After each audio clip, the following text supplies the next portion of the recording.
Buenos días, bienvenidos en esta mañana a este servicio de la Iglesia Vida Nueva de la Biblia Abierta. Siéntase bienvenido. Vamos a estar meditando en la palabra del Señor. Si usted tuviera que elegir un fondo para tomarse una fotografía, ¿qué fondo escogería? ¿Qué ambiente le gustaría que estuviera de fondo en esa foto que usted se quiere tomar? Quizás una montaña, un río, el océano, una fuente. ¿Cuál fondo usted escogería? A mí me gustaría un lago con montañas atrás abrazado con catica. Piense en cuál fondo a usted le gustaría. En el mensaje de esta mañana le voy a proponer 3 cuadros para el fondo de ese retrato, de su retrato. Y al final de que le proponga estos 3 cuadros, usted va a escoger cuál fondo va a querer. El título de este mensaje es Cuadros de nuestra actitud ante las pruebas. Y vamos a ir al pasaje de Segunda de Reyes, en el capítulo 3, en el verso 6 al 9, y leemos así la palabra del Señor. Salió entonces de Samaria el rey Jorán y pasó revista a todo Israel. Y fue y envió a decir a Josafat, rey de Judá, le mandó a decir esto: el rey de Moab se ha rebelado contra mí. ¿Irás tú conmigo a la guerra contra Moab? Y él respondió: iré, porque yo soy como tú, mi pueblo como tu pueblo y mis caballos como los tuyos. Y dijo: ¿por qué camino iremos? Y él respondió: por el camino del desierto de Edom. Salieron pues el rey de Israel, el rey de Judá y el rey de Edom, y como anduvieron rodeando por el desierto 7 días de camino, les faltó agua para el ejército y para las bestias que lo seguían. Antes de entrar en detalles, es necesario hacer una aclaración respecto a este cuadro que estamos viendo aquí. Primeramente, la nación de Israel vivió unida, las 12 tribus, durante el reinado del rey Saúl, que fue el primer rey de Israel, durante el reinado del rey David, y también vivió unida durante el reinado del rey Salomón. Pero una vez que Salomón murió, tenía que subir al trono su hijo Jeroboam y se hizo una guerra civil en la nación de Israel, de tal manera que 10 tribus quedaron al norte, se unieron, y es las tribus que conocemos como Israel, cuya capital era Samaria, y otras 2 tribus, la tribu de Judá y la tribu de Benjamín al sur, que le conocemos como la tribu de Judá, cuya capital era Jerusalén. En el relato que acabamos de leer, vemos la historia de 3 reyes: el rey Jorán de Israel, el rey Josafat de Judá y el rey de Edom, que se pusieron de acuerdo para marchar juntos a enfrentar al rey de Moab. Este rey de Moab que era un súbdito de Israel, las tribus del norte, se había rebelado, ya no quería pagar tributos y entonces se pusieron de acuerdo para ir contra la guerra contra Moab. Y vemos en este cuadro que en este momento el rey de Edom era un rey que estaba bajo la tutela o bajo el dominio del rey Josafat, el rey de Judá. 3 reyes que se ponen de acuerdo para ir a la guerra contra otro rey. Y al cabo, dice el texto, al cabo de 7 días, les faltó agua. Se les terminó el agua para sus ejércitos, para sus soldados. Evidentemente, si vemos otra vez en el verso 9, Salieron pues el rey de Israel, el rey de Judá y el rey de Edom, y como anduvieron rodeando el desierto 7 días de camino, les faltó agua para el ejército y para las bestias que los seguían. Se encontraban en una situación de crisis. Se les terminó el agua, como acabamos de leer, en medio del desierto, para ellos, los soldados, para las bestias, y de frente estaba el enemigo, el ejército de Moab. Sin lugar a dudas, esto es una situación de crisis. No podían seguir ni podían devolverse. Y en medio de esta situación de crisis, estos 3 reyes que están enfrentando una misma situación, quisiera que miremos cómo reaccionó cada uno de ellos y podamos ver entonces, con esta reacción de cada uno de ellos, que podamos ver nuestra propia actitud retratada en la actitud de cada uno de ellos, ver nuestra propia actitud cuando pasamos momentos de prueba, momentos de crisis en nuestra vida. Y el primer cuadro de nuestra actitud ante la prueba es el cuadro de la queja. En el verso 10, después de que se encuentra en esta situación, leemos: entonces el rey de Israel dijo, y vea la expresión, ¿qué ha llamado Jehová a estos 3 reyes para entregarlos en manos de los moabitas? Ante esta situación de crisis, el rey Joram tomó una actitud de queja, y no solamente de queja, sino que murmuró contra Dios y dice: Dios nos ha traído en medio de este desierto, nos hemos quedado sin agua, Dios nos ha traído para entregarnos en manos de los moabitas. Pero la pregunta es, ¿quién escogió el camino del desierto?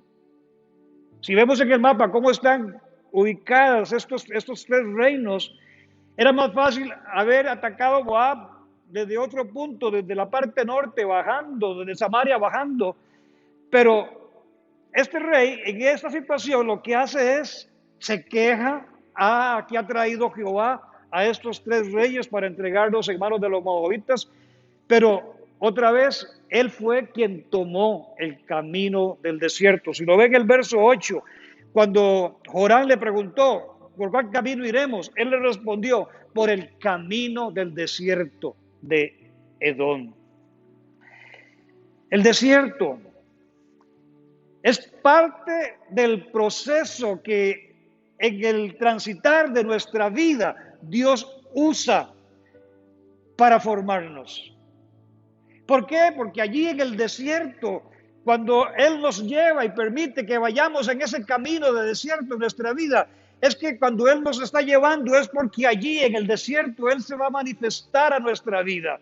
Allí en el desierto Él se va a revelar a nuestra vida. Allí en el desierto vamos a aprender las lecciones que Dios quiere que aprendamos para nuestra vida.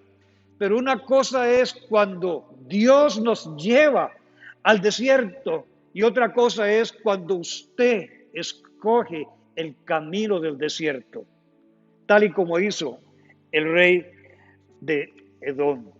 De tal manera, como hizo el rey Joram, de tal manera, el rey Joram escogió ir por el camino del desierto. Él tomó la decisión y terminó culpando a Dios de sus decisiones. Este cuadro del rey Joram, quejándose y culpando a Dios, buscando chivos expiatorios, es el cuadro de muchas personas que cuando surgen los problemas, cuando surgen las adversidades, fácilmente buscan el culpar a otros antes de detenerse a pensar si fueron sus propias decisiones, sus propias acciones, quien los indujo a ese momento de desierto, a ese momento de crisis.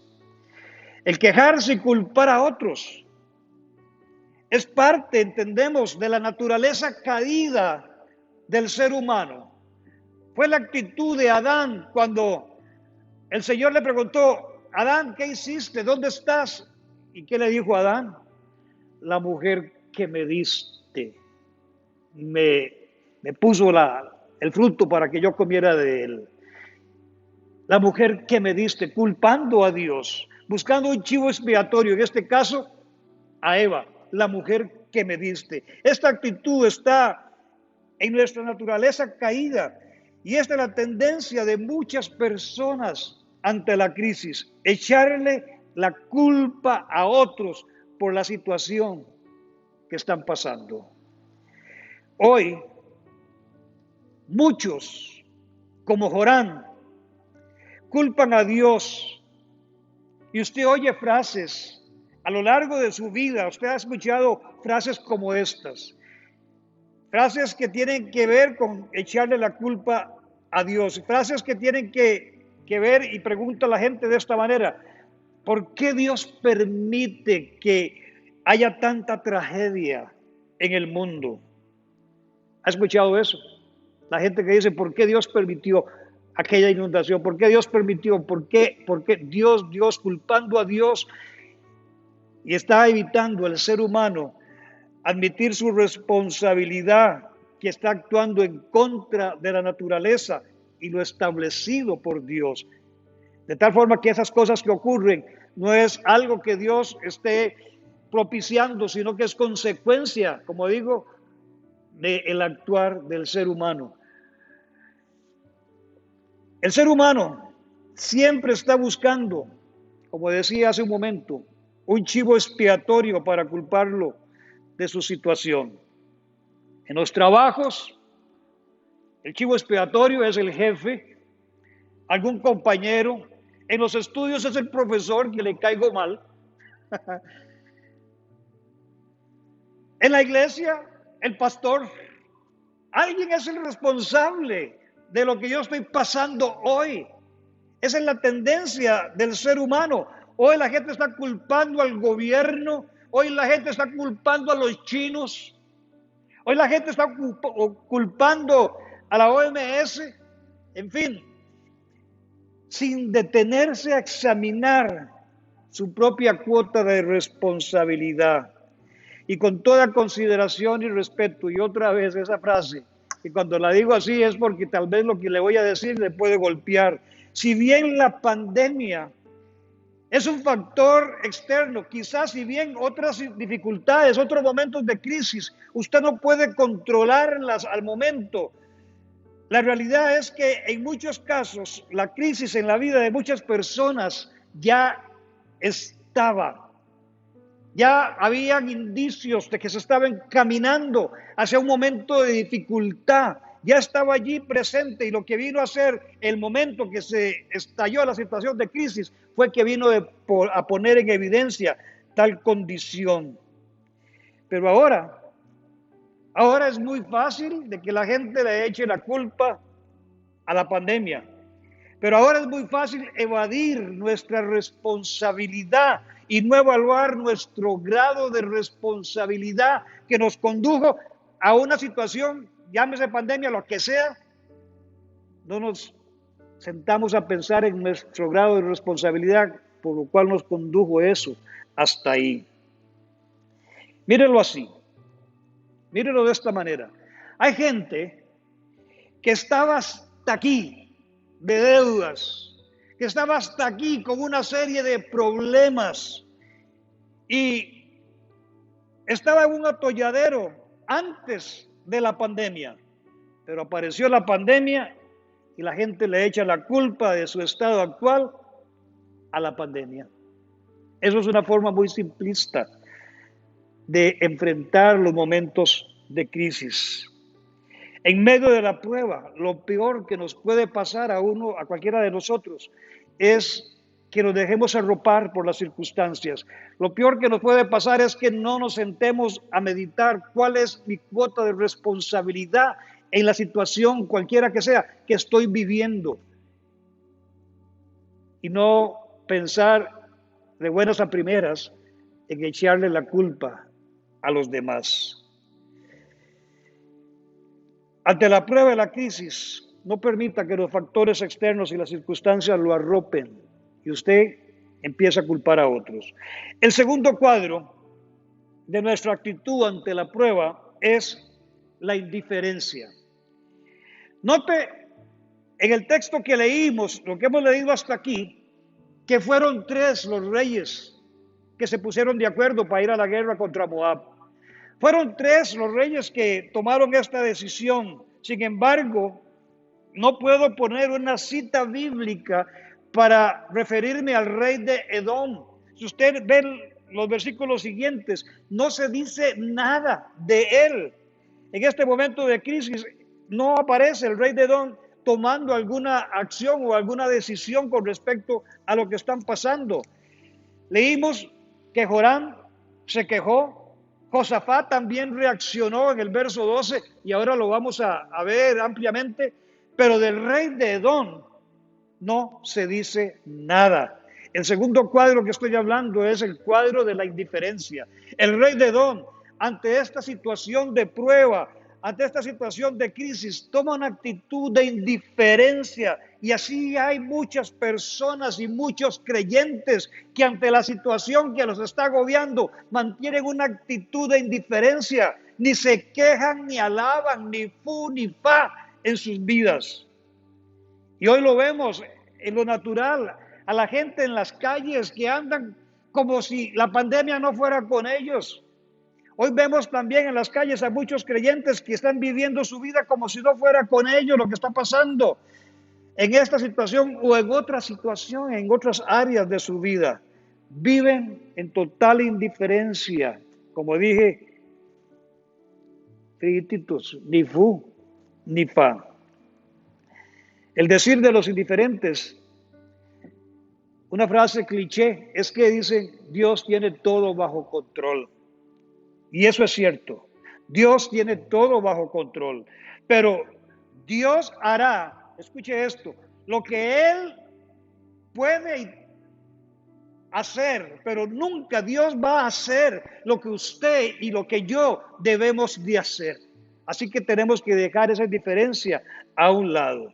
Muchos viven en una actitud de indiferencia, de apatía ante los problemas, no saben cómo reaccionar. ¿Por qué? Porque quizás durante todo ese otro tiempo, antes del momento de crisis, han vivido en una indiferencia a Dios, han vivido en una actitud de religión y no teniendo una relación con el Señor. Y cuando llega la crisis, entonces no saben qué hacer. Se quedan petrificados, indiferentes. No podemos permanecer, hermanos, indiferentes ante las dificultades. Debemos de despojarnos de la indiferencia, de la pasividad y tomar una posición de batalla, una posición de doblar nuestra rodilla, de buscar el rostro de Dios ante el momento de crisis. Dios dice en la Escritura, no nos ha dado un espíritu de cobardía ni de temor, sino de poder y de dominio propio.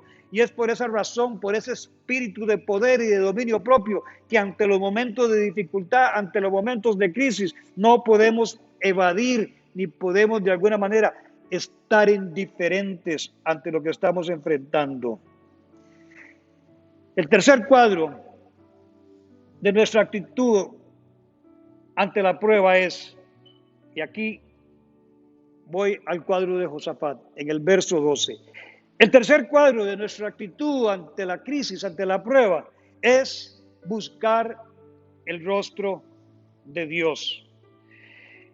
Vimos en el verso 9 que los 3 salieron, el rey de Israel, el rey de Judá y el rey de Edom, y se les vino el problema que se les acabó el agua.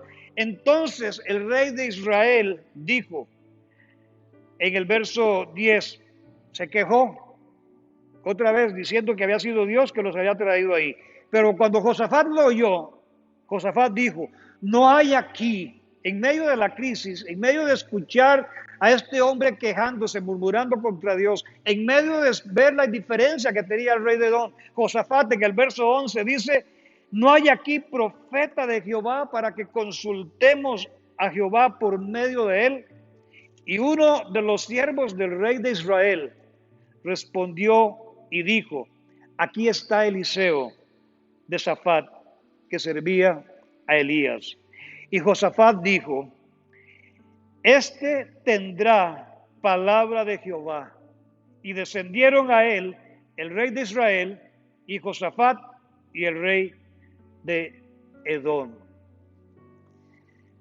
En medio de la crisis, en medio de la situación que estaban viviendo, Josafat dijo, habrá aquí profeta de Jehová para que consultemos a él.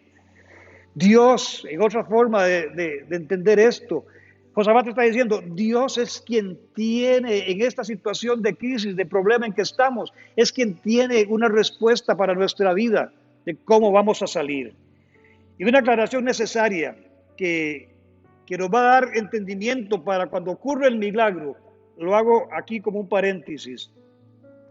Las tribus del norte, Israel, las 10 tribus del norte, después que se separaron, vivieron muchos años de guerra militar entre ellos, por el asunto de la unificación de otra vez de la nación de Israel. Vivieron tiempos de guerra. Ellos eran enemigos.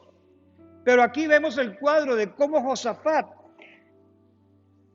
hace una alianza con la nación de Israel, con el rey Joram, hace una alianza que no está conforme a los planes y a la voluntad de Dios para Josafat.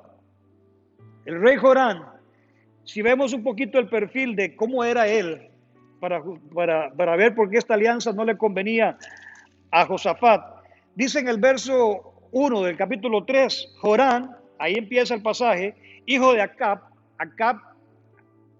el esposo de Jezabel, aquella mujer que mandó a exterminar a los profetas de Dios, y luego aparece Eliseo con aquel sacrificio y los profetas de Baal, ya conoce la historia, pero Joram era hijo de Acab y de Jezabel.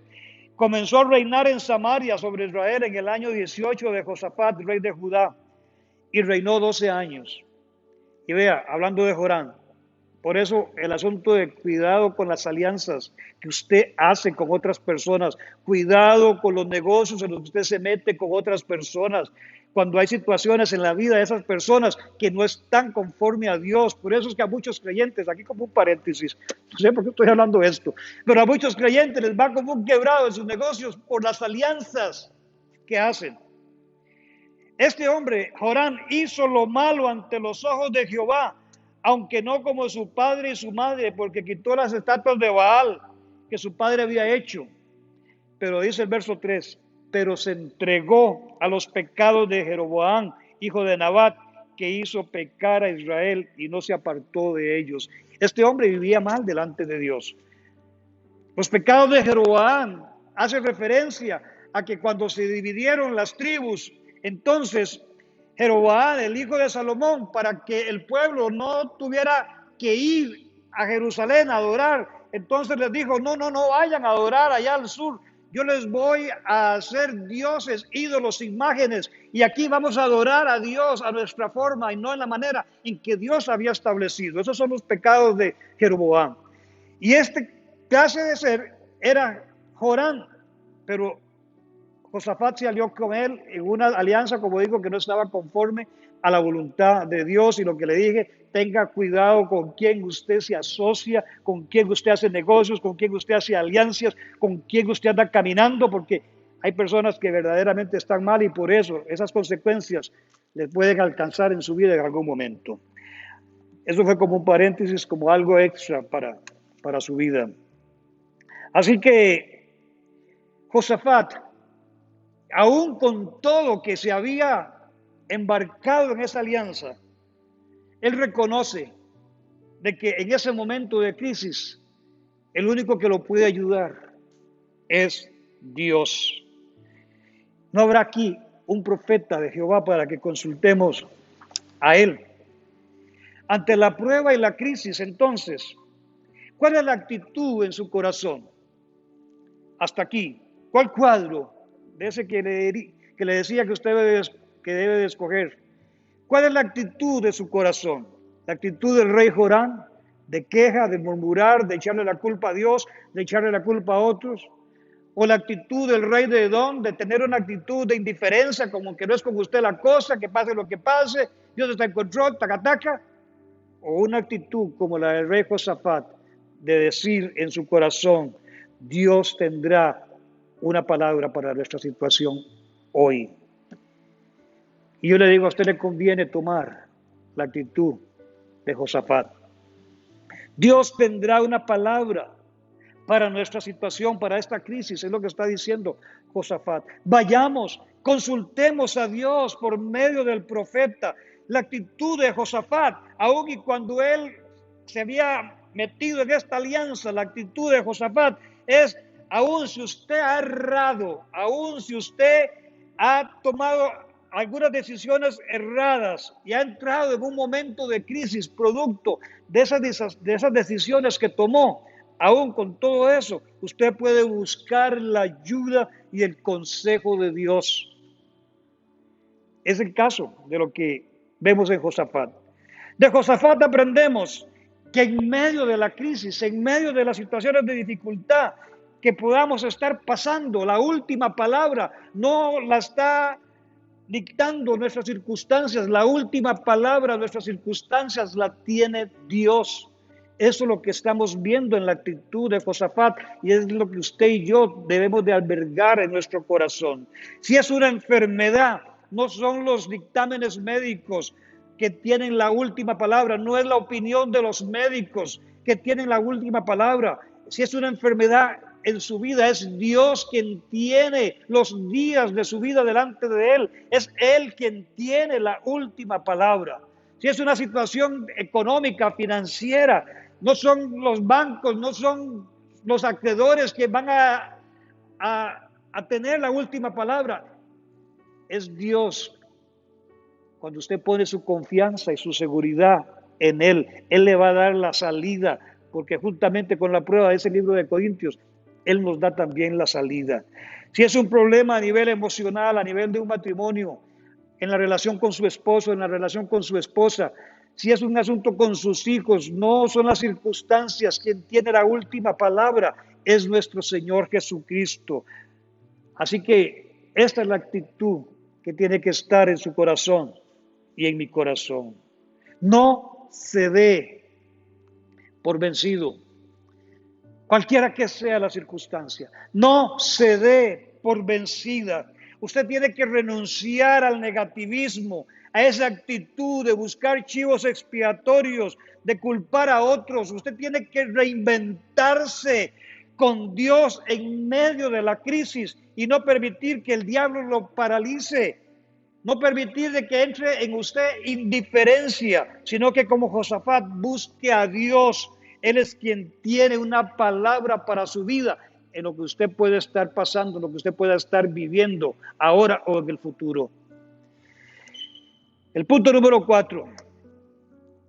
¿Cuál fue la respuesta del profeta de Dios para cada uno de estos reyes? Y vamos a ir viendo las respuestas de Dios por medio del profeta para cada uno de estos reyes. Primeramente, la respuesta al rey Jorán, al rey que se quejó, que culpó a otros.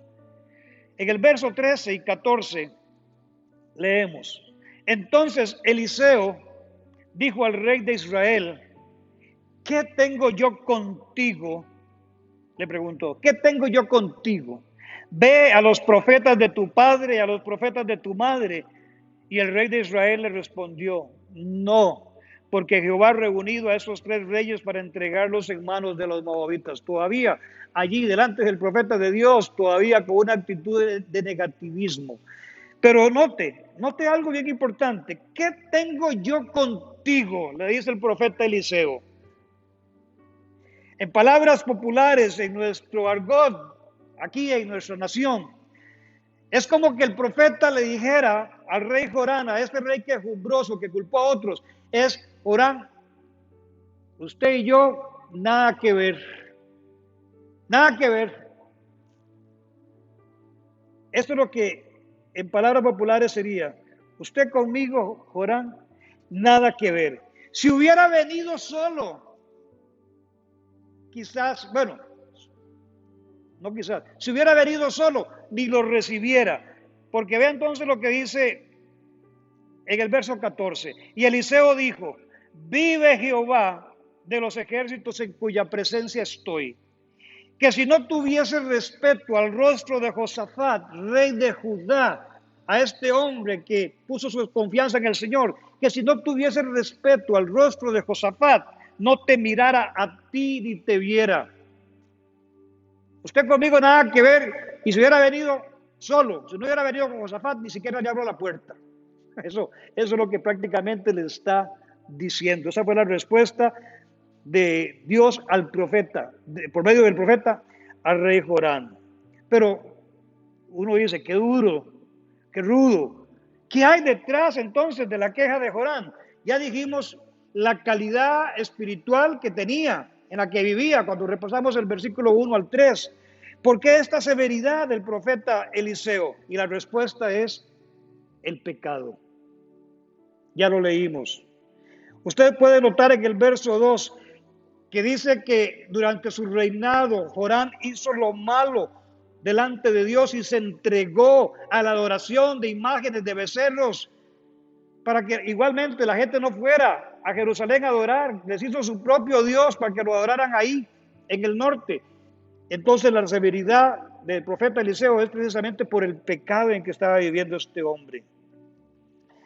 Por eso es que Eliseo le dice, ve a los profetas de tu padre y a los profetas de tu madre. Usted no puede pretender tener una respuesta de Dios para su vida en medio de una situación de dificultad, sin antes arreglar la condición espiritual con Dios, sin antes arreglar su condición espiritual con Dios, lo cual implica el que usted se aparte del pecado. Usted no puede pretender tener una respuesta de Dios y mantenerse en una actitud como la que estaba Jorán, en una actitud de idolatría y de pecado, como pretendía, que podía presentarse así con toda su suciedad delante del profeta de Dios, delante de Dios. Solo existe un Dios verdadero. Solo tenemos un Dios a quien tenemos que adorar y un único mediador, no el que está en Samaria y el Dios que está en el sur. No hay otros dioses, no hay otros mediadores, no hay otros a quien podamos adorar hoy. Solo hay un único Dios a quien tenemos que adorar, un único mediador entre Dios y los hombres, y se llama Jesucristo, el Hijo de Dios. Usted no tiene que pedirle ni ofrecer ofrendas, ni sacrificios, ni promesas a nadie más. Solamente honrar y poner su confianza en nuestro Señor Jesucristo. No hay otro camino para ir al Padre. No hay otro camino. El único mediador entre Dios y el hombre, como acabo de decir, es Jesucristo. Así que esto fue la respuesta que el profeta le dio al rey Jorán. Tenía que examinar su condición y es lo que tenemos que examinar nosotros también. Lo segundo, la respuesta que el profeta le dio al rey de Edom, al indiferente. ¿Qué le respondió al rey de Edom? Si usted sigue leyendo también el pasaje, verá que Dios, por medio del profeta, tampoco le dice nada al rey de Edom, ni siquiera se nombra su nombre. No se sabe cómo se llamaba. Bueno, tal vez sí podemos saber en los libros de historia, pero aquí no se cita el nombre. Entonces, ¿por qué?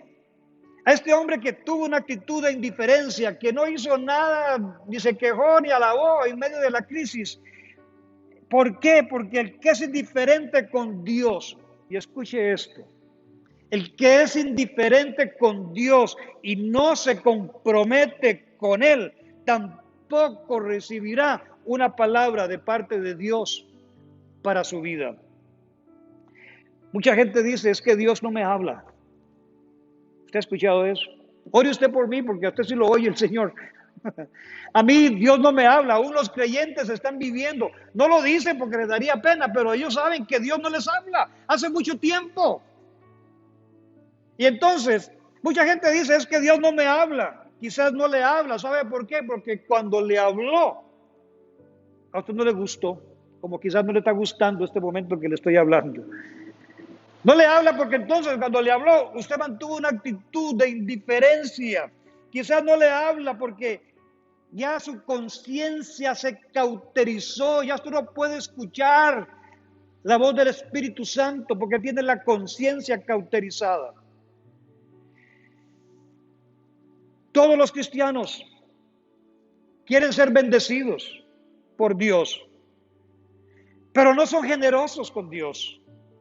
No son generosos con los que están en necesidad. No son generosos para ayudar al necesitado. No son generosos para apoyar la obra de Dios. Son egoístas y no se comprometen con Dios, pero sí quieren que Dios se comprometa con ellos. Esa es la realidad de mucho pueblo de Dios. No, no y no, como decía aquella señora. Ya todos saben. No y otra vez no. El que es indiferente y no se compromete con Dios no debe de esperar nada extraordinario de Dios. La respuesta de Dios por medio del profeta al rey Josafat. ¿Qué le respondió Dios por medio del profeta a Josafat? Directamente no le dijo nada. Usted ve, no le dijo nada directamente. Pero refiriéndose al rey Joram, sí le dijo mucho. Porque leímos en el verso 14 que el profeta le dijo a Joram que vive Jehová de los ejércitos en cuya presencia estoy, que si no tuviese respeto al rostro de Josafat, no te mirara ni te viera. No le dijo nada directamente, pero sí le dijo mucho. Este hombre, Josafat, que en medio de la crisis decidió honrar a Dios, poner su confianza en Dios. Este hombre que no se dejó arropar por la queja, por la indiferencia que tenían sus compañeros con que se había unido para marchar a la guerra. Este hombre, Dios por medio del profeta, dirigiéndose a Joram, le dice, tengo respeto por el rostro de Josafat. Y hermanos, esto tenemos que considerarlo. Hay creyentes a los que Dios respeta. Hay creyentes a los que Dios respeta. Yo quisiera estar dentro de esos amigos de Dios como Abraham en su momento. Y quiero estar dentro de ese círculo de creyentes a los que Dios respeta, que están esperando y confiando en Él, que se mantienen firmes en cualquier dificultad, mirando al invisible, confiando en la mano de Dios, que no desmayan, que no se entregan, sino que están creyendo hasta el final en su Dios. Hay creyentes que Dios respeta. Dios respeta a quienes en medio de la prueba, a quienes en medio de la crisis y la tempestad permanecen inamovibles, seguros de que Dios intervendrá y los salvará. Y si no, pues Él también seguirá siendo mi Dios y lo sigo adorando en medio del valle de sombra que usted pueda estar viviendo. Así que considere esto. Y el último punto es el milagro. El milagro de Dios en respuesta a la fe de Josafat. En el verso 15 al 18, leemos. Eliseo les dice, tráigame un tañedor. Un tañedor es un hombre que toca instrumentos de cuerda. Y empezó ese tañedor a adorar al Señor. Allí, tráeme ahora un tañedor. Y mientras el tañedor tocaba, la mano de Jehová vino sobre Eliseo, quien dijo, así ha dicho Jehová, hagan en este valle muchos estanques. Recuerden que era el desierto, ahí no corría agua de nada. Hagan en este valle muchos estanques, porque Jehová ha dicho así, no veréis viento, no verán lluvia, pero este valle será lleno de agua, y beberán ustedes y sus bestias y sus ganados. Y esto es cosa ligera en los ojos de Jehová. Entregará también a los moabitas en sus manos. Esta es la respuesta de Dios a la fe de Josafat, aquel hombre que no se dejó arropar, aquel hombre que dijo, Dios es quien tiene, consultemos a Él tiene la salida, Él tiene respuesta para nuestra situación en este momento. Así que, hermanos, vemos este cuadro tan hermoso de la respuesta de Dios. Pero siga leyendo en el verso 20 al 22. Aconteció, pues, que por la mañana, cuando se ofrece el sacrificio, he aquí, vinieron aguas por el camino de Edom, y la tierra se llenó de aguas. Vea qué cuadro. En el desierto. Ni siquiera pensar que ahí podría haber un río, nada. Aconteció que por la mañana vinieron aguas por el camino de Edom y la tierra se llenó de aguas. Cuando todos los de Moab oyeron que los reyes subían a pelear contra ellos, se juntaron desde los que apenas podían seguir armadura en adelante y se pusieron en la frontera, los de Moab. Cuando se levantaron por la mañana y brilló el sol sobre las aguas, vieron los de Moab desde lejos las aguas rojas como sangre. Imagínense esto. Qué impresión para el ejército de Moab. En el desierto, cuando se levantó el sol, ellos no sabían qué estaba pasando, pero Dios ya lo había dicho. Hagan estanques, no ven lluvia, no ven nada ahorita, pero hagan estanques porque aquí esto se va a llenar de agua. Los de Moab no sabían nada de esto, y cuando ellos vieron esas aguas y el sol rojo que empezaba a alumbrar sobre esas aguas, ellos pensaron que eso era sangre de los ejércitos que se habían vuelto el uno contra otro. De los ejércitos de Israel, de Judá y los de Edom. Porque como les digo, y por eso el paréntesis que hice, ellos eran enemigos, aún el rey de Edom era enemigo de los de Judá. Recuerdan de que en su momento cuando Israel salió de Egipto, les pidieron permiso para pasar por el territorio de Edom y los de Edom dijeron no pasaron. Y entonces estos tres reyes eran enemigos en otras instancias, y cuando los de Moab se dieron cuenta de que ahí se estaba viendo un baño de sangre, dijeron, entre ellos se mataron. Esto es agua en el desierto, el rojo del sol sobre las aguas que les pareció sangre. Vemos todo este cuadro tan hermoso de este milagro. En el verso 23, dijeron los de Moab, esto es sangre de espada, lo que acabo de mencionar. Los reyes se han vuelto uno contra otro porque eran enemigos y ahora se mataron entre ellos. Y cada uno ha dado muerte a su compañero. Ahora pues, Moab al botín. Y dijeron, se han matado entre ellos, porque eran enemigos desde antes. Pero aquí, como decimos popularmente, se encholaron, se embarcaron, aún con todo. Moab al botín. Y esto lo digo yo, no el Señor. No está aquí, pero otra vez hago la aclaración. Lo digo yo, no el Señor. Cuando ellos vieron ese baño que les pareció sangre, esas aguas alumbradas por el rojo del sol, y dijeron, se mataron entre ellos, vamos al botín. Yo me imagino que ahí no corrieron al botín ni con escudos, ni con lanzas, ni con espadas, sino que iban con bolsas para recoger los despojos del botín. Y en el verso 24, pero cuando llegaron al campamento de Israel, se levantaron los israelitas y atacaron a los de Moab, los cuales huyeron delante de ellos, pero los persiguieron, matando a todos los de Moab. Tremenda victoria. Y la pregunta es, ¿por causa de quién vino el milagro? Y usted la sabe. Solamente por causa de uno que decidió confiar en Dios. Este milagro ocurrió, esta victoria vino a causa solamente de uno que en medio de la situación de crisis dijo, esto no está terminado, Dios tiene una palabra para nuestra vida, busquemos, consultemos a Él. A causa de uno, de Josafat, que tenía esa fe inquebrantable en el Señor, fue que este milagro vino. Esto también es real en nuestra vida. Y muchos, y especialmente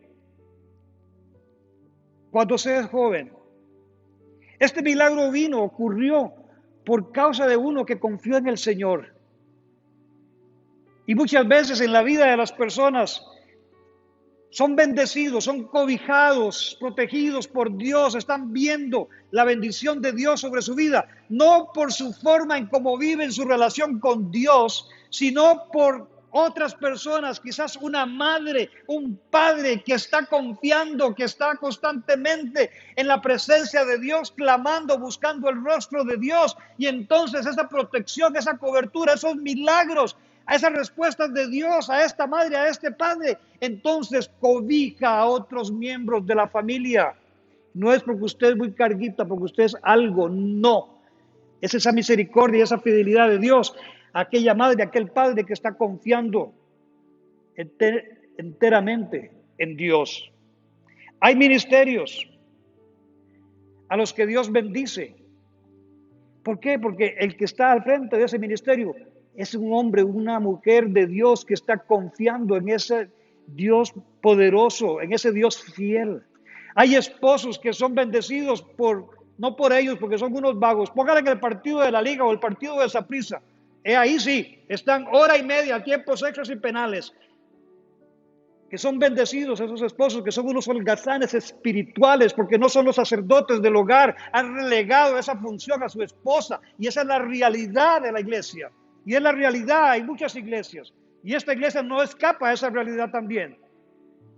Son bendecidos, ¿por qué? Porque tienen una esposa que como Josafat está doblando rodillas creyéndole a Dios. Y concluyo con esto, Dios quiere hacer un milagro en su vida. Pero para hacerlo, para hacer ese milagro, usted tiene que cambiar el cuadro de fondo de la fotografía y tener un espíritu y una actitud como la de Josafat. Y en este día,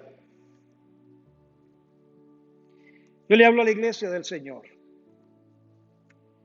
Y usted le puede decir allí en oración, Señor, yo reconozco mi cuota de responsabilidad que me ha traído a este momento de crisis. Reconozco mi cuota de responsabilidad y que en este momento de crisis se agravó más, pero no voy a culpar a nadie. Yo me despojo, dígale allí, y la intimidad de su oración con el Señor. De esa actitud que he tenido de buscar chivos expiatorios, de culpar a otros. Yo te pido perdón, Señor, porque no te he buscado y he tenido una actitud de negativismo, de indiferencia. Yo te pido perdón por eso. Allí en la intimidad de su corazón. Hoy usted puede decirle al Señor, yo decido pasarme del cuadro de la queja, del cuadro de la murmuración, del cuadro de la indiferencia, al cuadro de la fe, al cuadro de la confianza en ti. Hoy decido permanecer, dígale allí en su oración, confiando. Y hoy en esta mañana, usted puede decirle, yo quiero cambiar el fondo de ese cuadro en mi vida para recibir mi milagro. No hay viento, no hay nubes, pero este valle será lleno de aguas, serán llenos de aguas, y en toda la esfera, dígale así al Señor, de la vida espiritual, que hasta aquí me ha detenido, hoy en el nombre del Señor, son quitadas estas actitudes, y espero hoy mi milagro. Confíe en Él. Y si usted está hoy por primera vez sintonizando nuestra transmisión a través del canal de YouTube o a través de la página de Facebook, este ha sido un día para su vida en el que usted oye que hay esperanza en Dios.